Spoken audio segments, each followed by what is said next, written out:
I'm Dr. Anita McLaughlin, a transformational counselor, mentor, chaplain, author, entrepreneur, and I am here to talk with you about the process of becoming who you feel that you were innately designed to be. Stay with me as we redefine another diamond moment of your life. Diamonds are produced through time, heat, and pressure. The cut, clarity, and size of the diamond determine its use. The use of the stone adds to its value. Life's diamonds are produced in the same manner, and their value is determined the same way. If you're a diamond, it's time to redefine the previous steps of your process.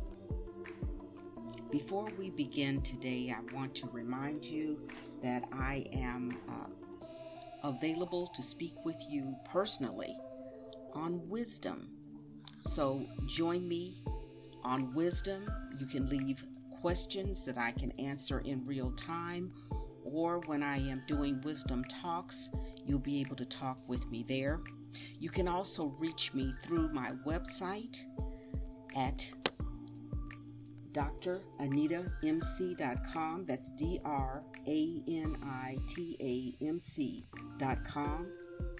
Please, if you enjoy the podcast, please subscribe and please rate it. Today I want to continue talking about to be free. What does it mean really to be free?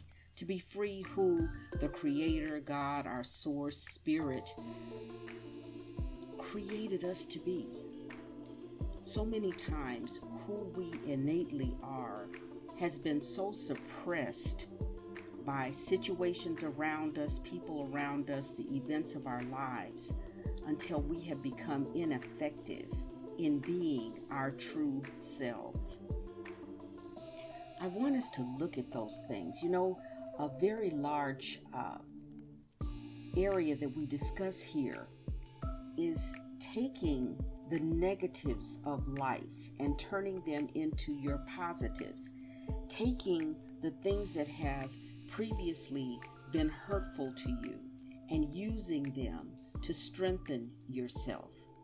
It's called becoming a wounded healer.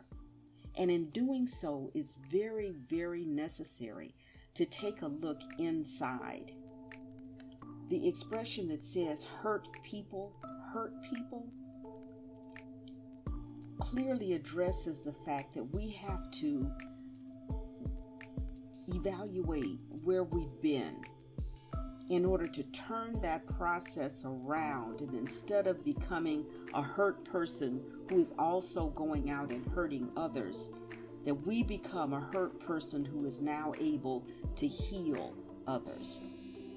So I definitely invite you to take a moment for yourself, to put down the busyness of everyday life and the things that fill our time, and to become a person who is able to evaluate what's going on inside of them, to be able to address for themselves how they're feeling. But it takes, again, getting in touch with the way that you're feeling. Remembering that becoming is a process. That process has stages. Being able to label how you're feeling. Everything that doesn't feel good doesn't necessarily feel awful.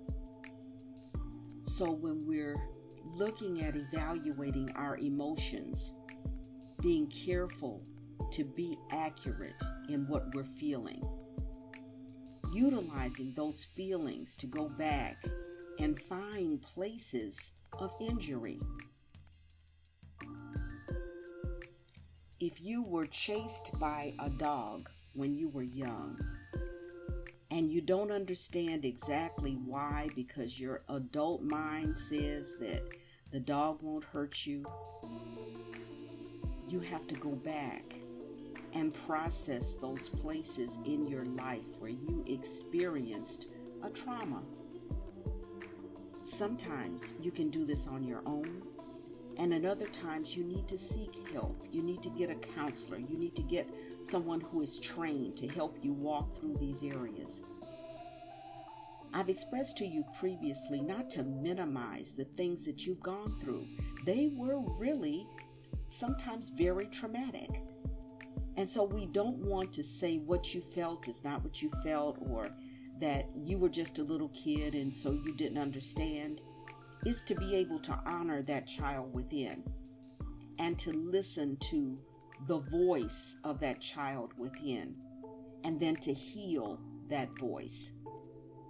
Many times we forget that we are no longer that little child, that life has given us experiences that that child has never had.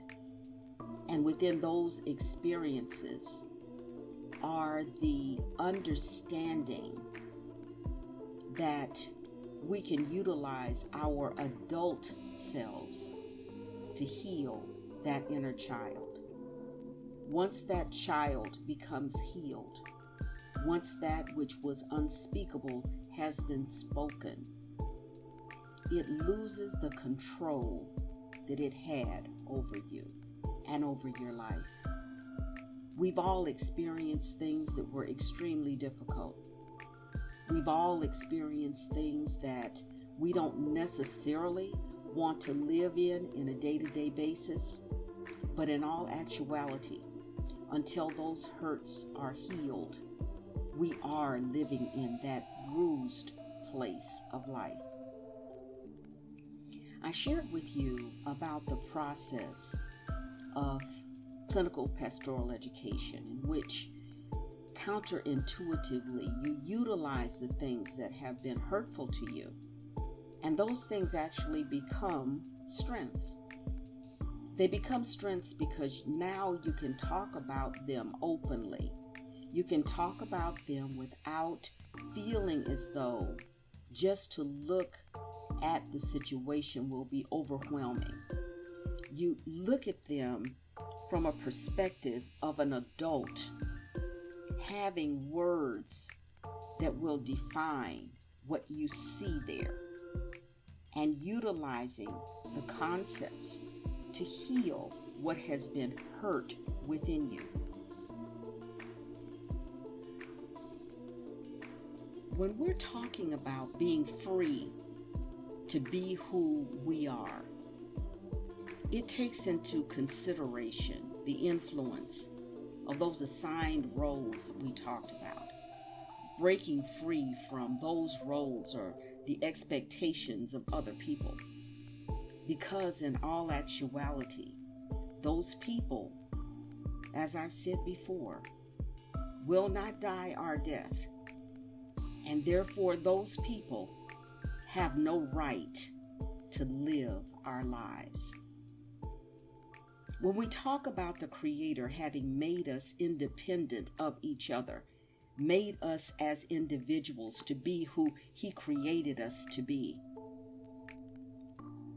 we also have to realize we enter in as an individual, we exit as an individual, and we do no service to ourselves or others when we are not allowed to be who we innately are. It takes courage to break away from the viewpoint of others. It takes courage to stand up and speak your own truth. It takes courage to be a leader and not a follower. It takes courage to break a mold, specifically when you're recreating your destiny in line with whose source God's Spirit, the Creator, had in mind for you to be. And it does take getting away from the crowd. Sometimes we're asked to do things for a moment that are not required of us to do for a lifetime. So taking the time to heal, taking the time to step away from the crowd, taking the time to be alone with yourself and listen to that inner voice, that small voice within that you may have silenced. It takes courage to step away in order to regain your footing, to reconnect and become who you were meant to be. There's some people who have been so bound to the opinions of others that they lack the ability to stand on their own. It's possible to have been pushed down so far until it takes a while to even get to the place of seeing the light.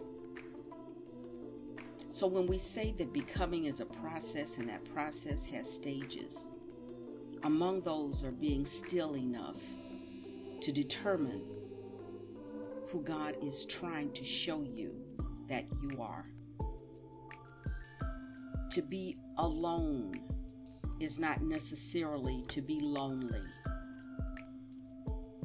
To listen and not be afraid of what you will hear within your own heart, within your own self, takes courage. And I believe that you have that courage. I believe that you were innately created for something special. There are people who have been drawn away, saying that they're listening to what's going on within, and they have done things that may have been hurtful and harmful to others. When I spoke with you about scripture, about looking at and having a foundation of truth on which you can stand, I would say at this point, scripture teaches us that when we're drawn away to something negative, to something bad, to something destructive and hurtful and harmful to others, that is not the voice of Spirit, of God, of the Creator. That is not the Spirit which leads you to better. So, as I said, if you feel within that you're being led to something negative, you definitely need to speak with someone who can bring some clarity to your life. Scripture says that lower natured self has only come to steal, to kill, and to destroy. But that which is of your higher self came that you might have life. It has come into your life that you might have life and that you might have it more abundantly. As you're learning to listen to your inner voice, learn the voice of that which is good. Thank you for listening, and join me next time as we redefine the previous steps of your process. Never forget, becoming is a process. A process has stages. One small change changes everything. So invest in yourself.